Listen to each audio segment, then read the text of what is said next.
You know that book by Robert Greene, it's called 48 Laws of Power? Yeah. It became very famous. I read the first time and I was like, this makes no sense. Why would you have to do that? Just be honest, transparent, good, nice, happy in this. But it feels like when you get into the business side of things where people are all sharks, you got to learn how to hold power. The book that makes the difference. Presenting 48 Laws of Power. Sometimes you gotta play the fool to the fool to make the fool think that you the fool, but really, they the fool. That's what I've been doing. We are going to discuss laws from 13 to 24. In the previous video, I have already discussed 1 to 12. That was my first ever YouTube video. I know I wasn't up to mark, but this one, I hope it gives you some value. Here we go. Law 13.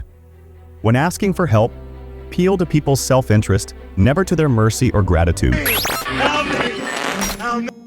Guys, here's where most people makes the mistake. Most people think others will help them out of kindness, but in reality, ऐसा नहीं होता. People are more motivated by what benefits them, not what benefits you. If you want something from someone, don't just explain yourself and demand. Instead, show them what they can benefit from the situation. The moment next person will see his own benefit, he or she will tend to help you automatically. Law 14. Pose as a friend, work as a spy. I'm not your friend. One of the easiest ways to get information is by being friendly. Robert Greene, the author, points out that the most effective power players pretend to be allies while gathering information. People are far more likely to reveal their secrets, thoughts, weaknesses, and plans when they feel comfortable and safe around you. So instead of just openly interrogating someone, just listen and talk to them like a friend. The more you know about people, the more influence you have over them, even if they think you are their friend. Law 15. Crush your enemy totally. If you leave an enemy half defeated, they'll come back stronger, smarter, and more bitter. Crush your enemy. Look friends, history and human nature has shown us that people don't forget humiliation, especially if they survive it. That's why Robert Greene, the author, says, don't injure your enemies, destroy them completely. This doesn't always mean violence or aggression.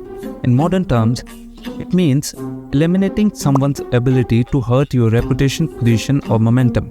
If you are in a competition, don't just outperform, outposition. That means don't leave a space for someone to attack you again. Just shut the door.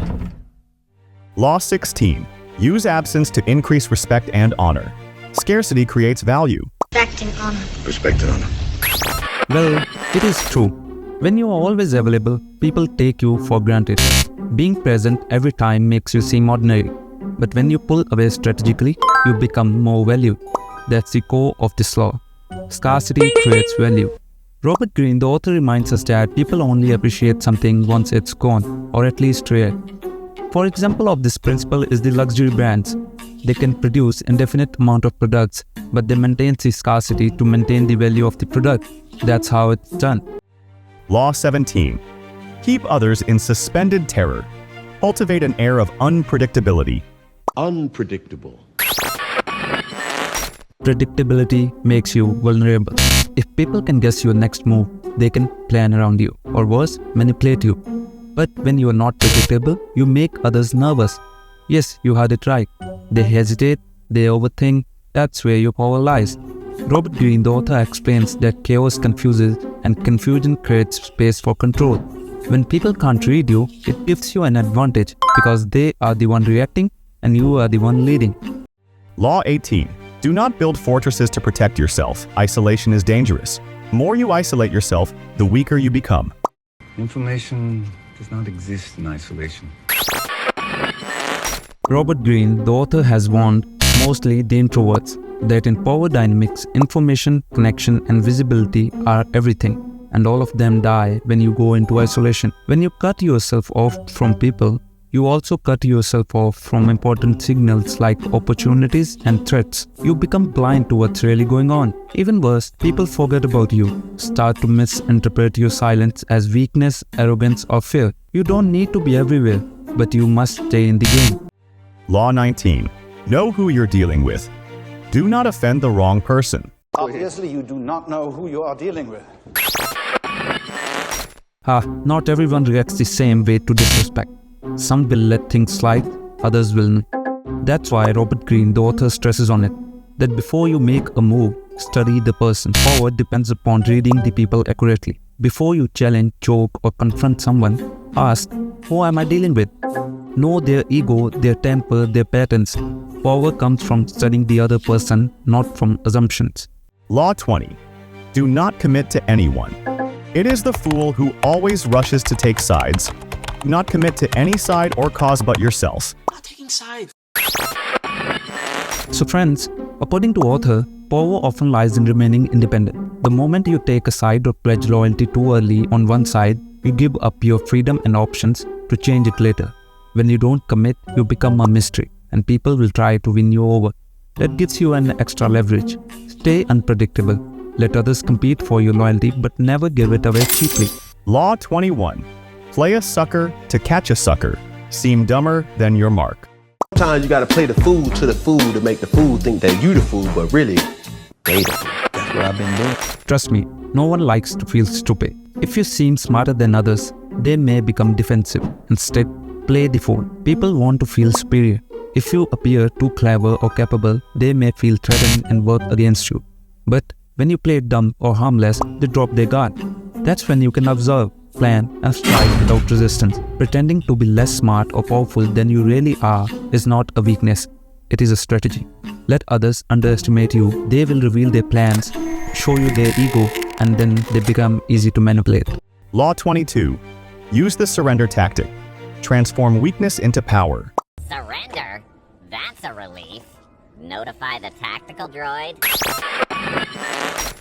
If you are in a weak position, don't fight just to save your image. Sometimes it is good to back down and wait for the right moment. When you are clearly weaker than the other person, trying to fight or argue can make things worse.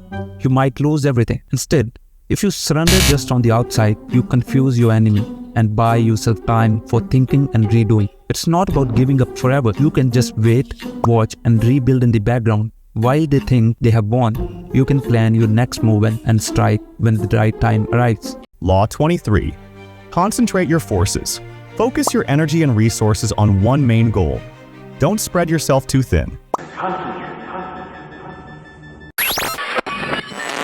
Trying to do too many things at once usually leads to failure.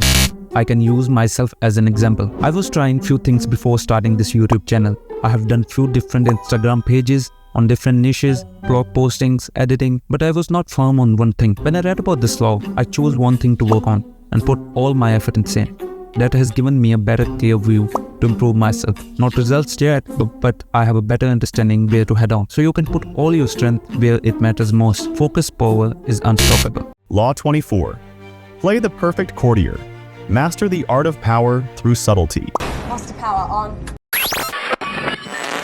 If you want power, you have to learn how to deal with powerful people. Be respectful, smart, and helpful, but never try to outshine them. Here, author uses an example. In the past, people who worked in royal courts did not fight for power directly. Instead, they used charm, patience, and good manners to rise up. They made kings and queens like them by being polite, useful, and careful with their words. You can do the same in real life. If you work with powerful people, like a boss, a leader, or someone with influence, don't try to compete with them. Instead, make yourself valuable, avoid gossip, and always stay respectful. This builds trust and slowly gives you power without making enemies.